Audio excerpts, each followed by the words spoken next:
তো আজকে আমরা এই শব্দের অর্থটা জানবো বা এই শব্দের বাংলা অর্থটা জানবো। তোমরা এই যেখানে দেখতে পাচ্ছ লেখাটা, তো এটা এখন মুখে মানে হলো যে বাড়িতে ভিডিও করতেছি, তার জন্য কিন্তু এটা বলা সম্ভব হচ্ছে না আমার।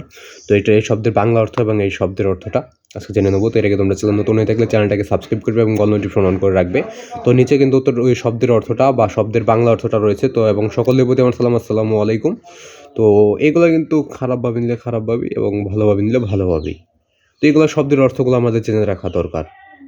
তো যদি তুমি ভালোভাবে নাও তাহলে ভালোভাবেই, খারাপভাবে নিলে খারাপভাবেই। তো আজকের প্রশ্নটা শুধু এই একটা শব্দের অর্থ বলে দেবো। তো এর আগে তোমরা চ্যানেল নতুন হয়ে থাকলে চ্যানেলটাকে সাবস্ক্রাইব করবে এবং অল নোটিফিকেশন অন করে রাখবে। এবং সকলের প্রতি আমার সালাম, আসসালামু আলাইকুম। তো সকলে সালামের জবাবটা অবশ্যই দিয়ে নেবে। তো এটার অর্থ হচ্ছে যে এখানে দুইটা দেওয়া আছে, দুইটাই এটার অর্থ। তো যদি চ্যানেল নতুন হয়ে থাকো তাহলে চ্যানেলটাকে অবশ্যই সাবস্ক্রাইব করবে এবং আরও যদি কোনো শব্দের অর্থ জানতে চাও বা শব্দের বাংলা অর্থ জানতে চাও তাহলে অবশ্যই কমেন্ট বক্সে বলে যেতে পারো। তো আজকে এখানে বিদায় নিতে হচ্ছে। খোদা হাফেজ। সকলে ভালো থাকবে, সুস্থ থাকবে। আবার দেখা হবে পরবর্তী কোনো একটা ভিডিওতে। তো আজকে এখানে বিদায় নিচ্ছি। খোদা হাফেজ।